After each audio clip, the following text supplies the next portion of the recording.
નમસ્કાર મિત્રો, હું છું આપનો મિત્ર નરેશ બિલવા. મારી આ સુપરસ્ટાર દેશપ્રેમી ચેનલમાં મારા દરેક મિત્રોનું હાર્દિક સ્વાગત કરું છું. મિત્રો, આપણી વેલ્યુ ક્યાં સુધી નથી ઘટતી એ ખૂબ જ સમજવું જરૂરી છે.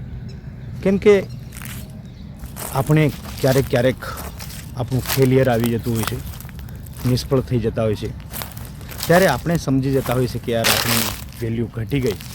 પણ જો તમારી વેલ્યુ બનાવી રાખવું હોય, ના તૂટવા દેવું હોય ને, તો એક એક્ઝામ્પલ તમને સમજાવું.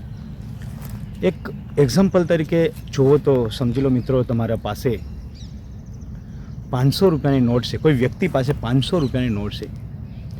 એ નોટને કદાચ તમે વાળી દો, એને મરડી દો, છતાં પણ એની વેલ્યુ 500 જ રૂપિયાની રહેશે. કેમ કે એને મરડી દેવાથી, વાળી દેવાથી યા એવું કંઈ કરી દેવાથી એ 500 રૂપિયાના નોટનું વેલ્યુ ઘટી નથી જતું.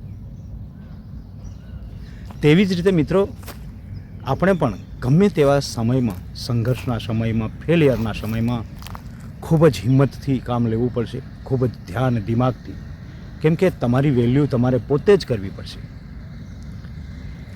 અને મિત્રો, ક્યારે તમારી કઈ રીતે તમે તૂટી જશો અથવા તો કઈ રીતે તમારી વેલ્યુ ઘટી જશે એનું પણ એક એક્ઝામ્પલ એવું છે કે કદાચ એ 500 રૂપિયાની નોટને મિત્રો કોઈ ફાડી નાખશે. એટલે કે મિત્રો, આપણે કોઈ વ્યક્તિ ફાડી નાખશે ત્યારે એની વેલ્યુ શૂન્ય થઈ જશે. તે જ રીતે જો તમે તૂટી જશો અંદરથી, તો તમારી વેલ્યુ પણ શૂન્ય થઈ જશે. એટલે સૌ પ્રથમ તો એ વસ્તુ જરૂરી છે કે આપણું મહત્ત્વ, આપણું મૂલ્ય, આપણે શું કરી શકીએ છીએ, એ ક્યાં સુધી છે, કે આપણી તાકાત ક્યાં સુધી છે, ક્યાં સુધી આપણે તૂટી નથી જતા, ક્યાં સુધી આપણી પાસે હિંમત છે, એ ખૂબ જ જરૂરી છે. દોસ્તો, આપણી હિંમત જાળવી રાખવી, આપણે તકલીફોનો સામનો કરવો, આપણી વેલ્યુ આપણે પોતે સમજવી. જ્યાં સુધી આપણી વેલ્યુ આપણે પોતે ના સમજીએ ત્યાં સુધી સમજી લો કોઈની તાકાત નથી કે આપણને કોઈ તોડી શકે. એટલે પોતાની નજરમાં ક્યારે પણ આપણી વેલ્યુ ના ઘટવા દેવું, બને ત્યાં સુધી આપણા પ્રયાસ કરવા. અને આપણી વેલ્યુ તો છે જ મિત્રો, એમને કરવી જ પડશે.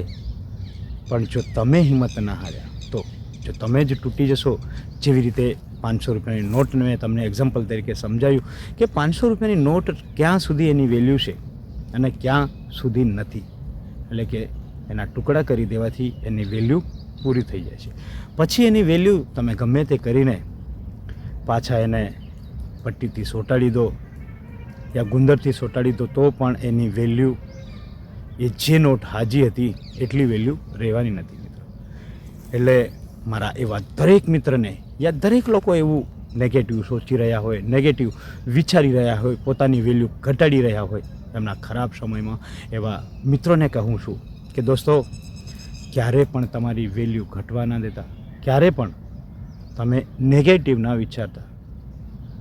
તમારી વેલ્યુ લોકો કરશે, તમારી વેલ્યુ છે જ, પણ જો તમારા અંદરથી જો તમારી વેલ્યુ પૂરી થઈ જશે ને, તો તમારી વેલ્યુ નહીં રહે મિત્રો. એટલે સંઘર્ષ, સુખ દુઃખ, આપણે કહીએ સુખ દુઃખ એ એક જીવનનો પાર્ટ છે. સંઘર્ષ આવશે, સામનો કરવો પડશે, પણ આપણે બરકરાર એમ લગાતાર લડતા રહેવું પડશે. તો ચોક્કસથી મિત્રો આપણે સફળ થશું અને આપણી વેલ્યુ આપણી નજરમાં ક્યારે પણ ના ઘટાડતા મિત્રો. તો ચોક્કસથી લોકો પણ તમારી વેલ્યુ કરશે. કદાચ થોડો ટાઈમ પણ લાગશે, પણ વેલ્યુ ચોક્કસથી લોકોને કરવું પડશે મિત્રો. પણ લગાતાર પોતા પર ભરોસો કરીને કામ કરતા રહો અને મસ્ત રહો મિત્રો. Bye bye.